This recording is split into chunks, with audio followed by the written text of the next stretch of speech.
Hello children, hope you all doing good. Let's start today's chapter, cleaning of food. Introduction. Now we know that we eat a variety of nutrients in our food to keep ourselves healthy. This is possible only if food is clean and free from any unwanted substances. We eat certain food raw, but maximum food that we eat is cooked. We require to separate detrimental or non-useful substances that may be mixed with it. At times, even useful substances are required to be separated if they need to be used separately.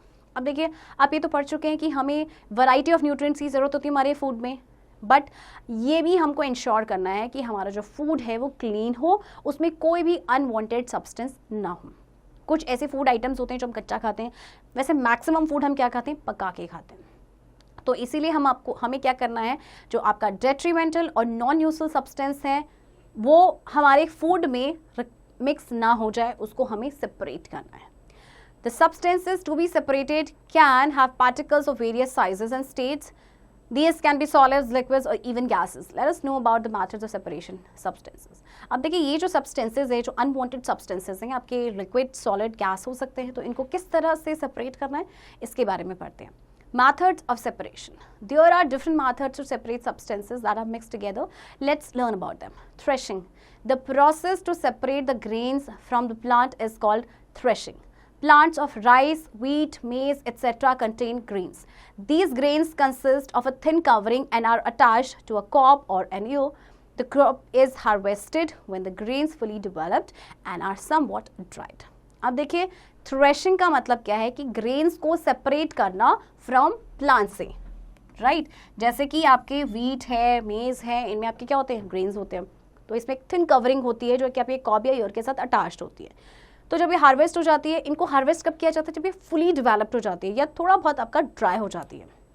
The stalks of the crop have to be threshed in a bid to separate the grain. तो इसीलिए जो crop है उसको thresh करना पड़ता है जिससे कि ग्रेन्स जो इसमें से सेपरेट आउट हो जाए.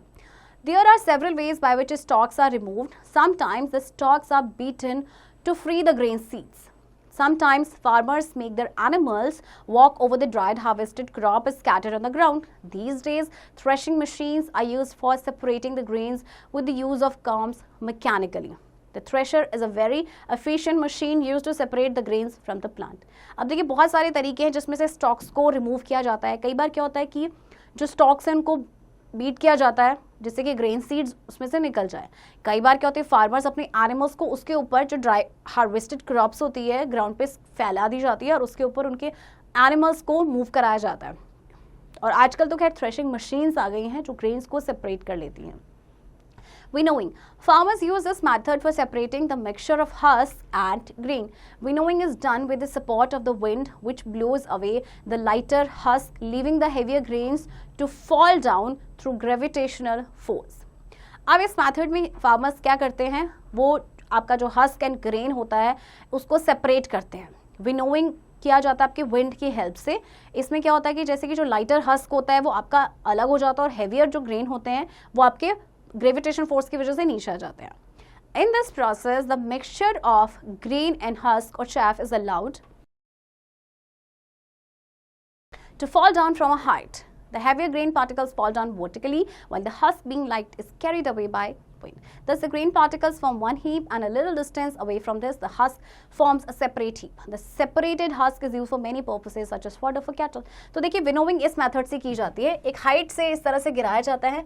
अब आपके ग्रेन्स हैवियर होते हैं, वो वर्टिकली आपके नीचे आ जाएंगे, जबकि हस्क पार्टिकल्स आपके लाइटर होते हैं तो दूसरी तरफ चले जाएंगे और एक ढेर उनका लग जाएगा. तो ये जो आपका जो हस्क होता है ये कैटल के लिए काम आता है, ये फॉडर होता है उनका.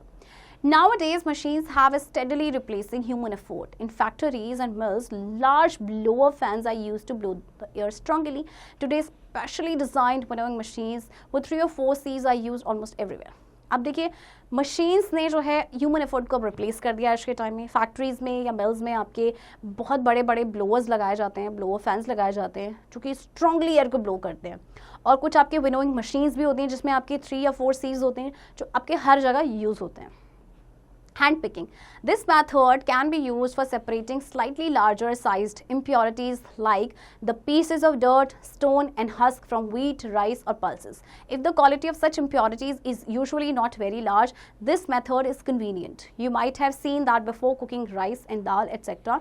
Your mother puts them in a big plate and cleans them by picking out stones, etc. manually. This method is also used in coal mines where it is used to separate the coal dust and smaller particles of coal from the larger chunks. अब देखिए आपका ये जो method है hand picking, जैसे कि आपका नाम से ही आपका सजेस्ट करें, यानी हाथों से पिक करना। जैसे आपने अपने घर में देखा होगा कि आपकी मम्मी जैसे चावल बनाती हैं या दाल है उसको पहले इसमें साफ़ करती हैं, कहीं उसमें स्टोन्स तो नहीं है या कुछ बड़े बड़े पार्टिकल्स नहीं है। बट ये मेथड तभी एप्लीकेबल होता है जब जो इम्प्योरिटीज़ होती हैं वो थोड़ी लार्ज साइज़ की होती हैं, राइट। अगर वो स्मॉल पार्टिकल्स होंगे तो या स्मॉल साइज़ की इम्प्योरिटीज़ होगी तो वो हैंड पिकिंग से नहीं हो पाएगा। Next method is sieving. This method is preferred when the components of a mixture have different sizes. For example, powdered husk can be separated from flour by sieving. अच्छा देखिए ये मेथड क्या होता है, इसमें के जो कंपोनेंट्स होते हैं मिक्सचर्स के ये डिफरेंट साइजेस के हों। जैसे कि पाउडर्ड हर्स को सेपरेट किया जा सकता है सीव से, right. A sieve is a device which has many small holes in it which allow the smaller particles to pass through. The bigger particles remain intact. Sieving is also done to remove fine grains of sand from rice or wheat grains. देखिए सीव ये आपने देखा होगा आपके घरों में भी, right. इसमें क्या होता है कि जो अनवांटेड पार्टिकल्स होते हैं वो आपके ऊपर रह जाते हैं। जैसे कि आपकी अपनी मम्मी को देखा होगा आटा छानते हुए, है ना, तो जो फ्लोर होता है वो तो नीचे चला जाता है, कुछ अनवांटेड पार्टिकल जैसे व्हीट ग्रेन से राइस ग्रेन से वो ऊपर आके रुक जाते हैं। So far, we have studied 4 methods of separation: threshing, winnowing, hand picking and sieving. These methods are good for separating particulate matter from solids such as rice, pulses, grains or wheat flour. But sometimes it may not be possible to separate components of a mixture by winnowing and hand picking. For example, lighter impurities like dust or soil particles in rice or pulses cannot be separated by the above methods. How can we separate such impurities? देखिए अभी तक हमने इन 4 methods के बारे में पढ़ा है कि इनसे हम अनवांटेड पार्टिकल्स को सेपरेट आउट कर सकते हैं। बट कई बार क्या होता है कि विनोइंग या हैंड पिकिंग से ये पॉसिबल नहीं हो पाता इन कंपोनेंट्स को सेपरेट करना। जैसे कि अगर हम बात करें आपका डस्ट या सॉइल पार्टिकल्स हैं राइस या पल्सेस में, तो क्या हम इन ऊपर वाले मेथड से उन्हें रिमूव कर सकते हैं?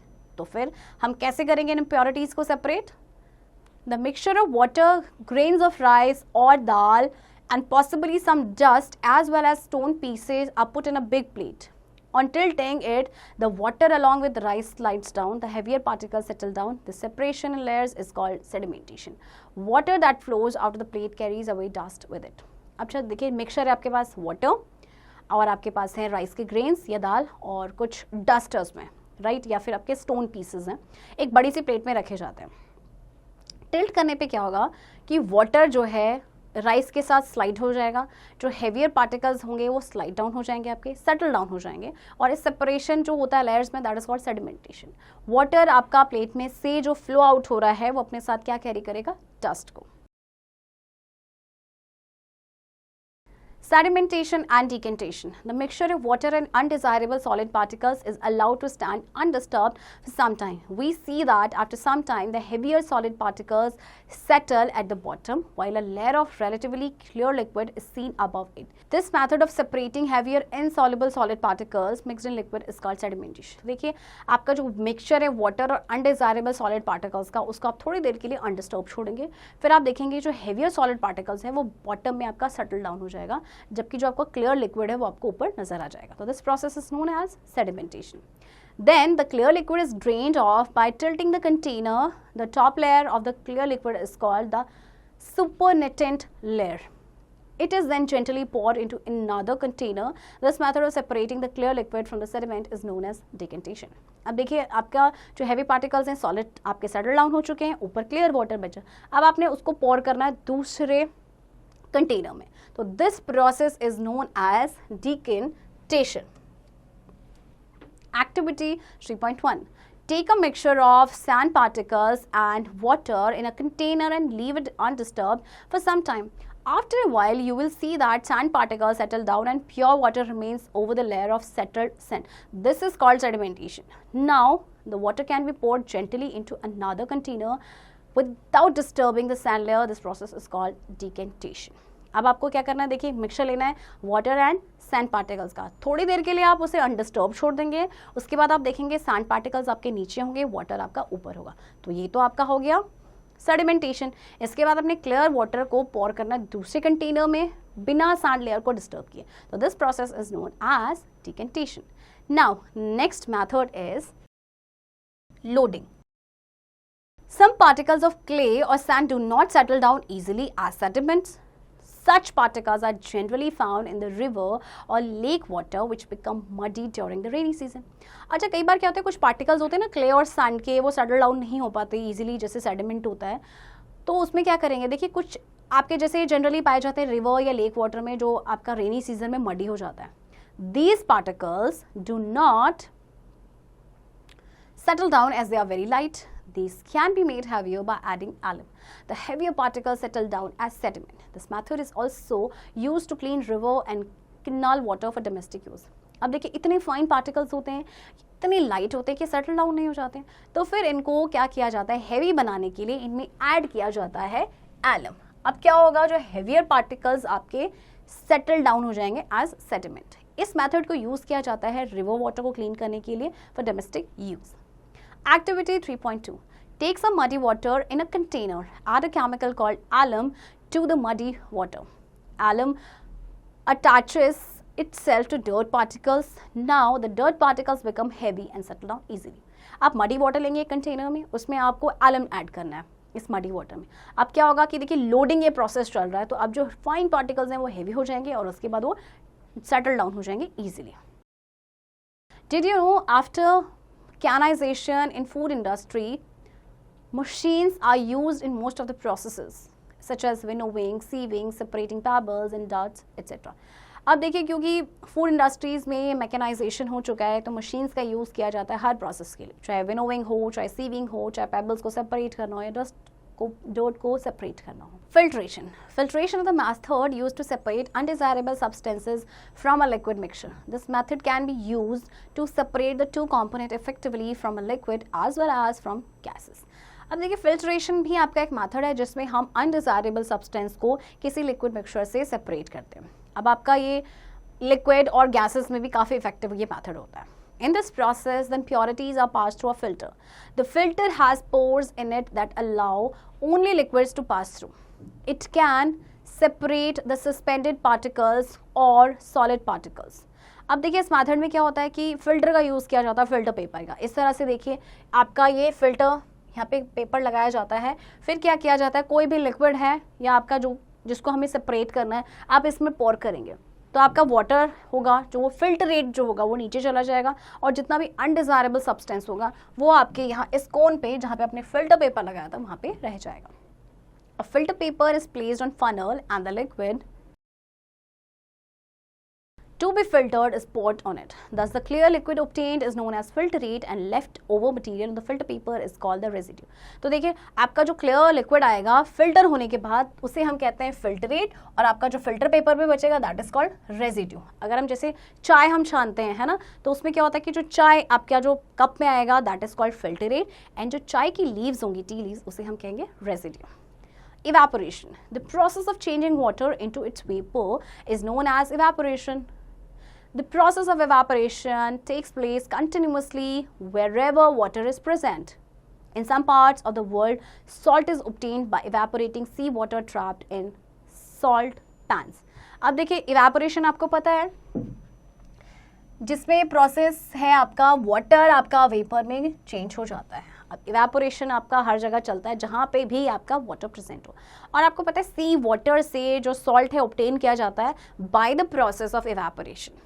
Heat of the sun gradually evaporates the water in the pans and the salt is then piled to dry. देखिए इस तरह से आपके बना दिए जाते हैं सॉल्ट पैन्स, इनमें डाला जाता है सी वाटर, आपका वाटर तो इवेपोरेट हो जाएगा एंड देन उसके बाद सॉल्ट का वहाँ पे ढेर लग जाता है। Magnetic separation. This method is used to separate small iron pieces which might have got mixed in grains during threshing, winnowing or sieving. The conveyor belt carrying grains is made to pass over a magnet before it falls down. We can use magnetic separation to separate iron from sand. The mixture is spread out and made to pass under a magnet. mixed iron particles will stick to the magnet and sand will remain on the filter paper. Magnetic separation में क्या होता है, इसमें जैसे iron pieces होते हैं जो रह जाते हैं, कई बार मिक्स हो जाते हैं, जैसे थ्रेशिंग या विनोविंग या सीविंग हुआ, तो जो कन्वेयर बेल्ट होती है जो ग्रेन्स को कैरी करती है, ये क्या होता है कि इसको पास ओवर किया जाता है मैग्नेट से before it fall down, right. उसके बाद मैग्नेटिक सेपरेशन को यूज़ किया जाता है आयरन को सैंड में से सेपरेट करने के लिए. मिक्सचर को स्प्रेड करते हैं एंड देन ये मैग्नेट के अंडर पास होता है और जितने भी आयरन पार्टिकल्स होता है वो मैग्नेट से स्टिक हो जाते हैं एंड उसके बाद आपका क्या है, सैंड जो आपका फिल्टर पेपर पे रह जाएगा. Activity 3.3. Take half a glass of water, add 2 teaspoons of salt to it. Transfer this clear solution to a shallow plate. Heat some water in a pan and cover the pan with the plate having salt. When all the water has evaporated, solid salt is obtained again. आपको देखिए half glass of water लेना है, उसमें 2 tablespoon of salt आप डालेंगे. अब आपको क्या करना है, इस क्लियर सोल्यूशन को एक शैलो प्लेट में डाल देंगे. कुछ पानी आप गर्म करेंगे पैन में, पैन को कवर कर देंगे आप प्लेट से जिसमें आपका सॉल्ट है. अब पानी जो है जितना भी वो सारा इवेपोरेट हो जाएगा और आपका क्या बचेगा, सॉल्ट आपको वापस मिल जाएगा. Points to remember. Cleaning of food is essential to make it edible. Threshing, winnowing, hand picking, sieving, decantation, loading, filtration and evaporation are important methods of cleaning food. Husk is separated from heavier seeds of grain by hand picking. Sedimentation separates the heavier components from a mixture of solid particles and water by means of gravitational force. Filtration can be used to separate components of a mixture of insoluble solid and a liquid. Common salt is manufactured by the method of evaporation. A solution is a mixture of 2 substances. The substance is large quantity is the solute. Magnetic separation can be used to separate iron from sand. Children, I hope आपको ये chapter समझ आया होगा and इस chapter की practice अब आप खुद से करेंगे.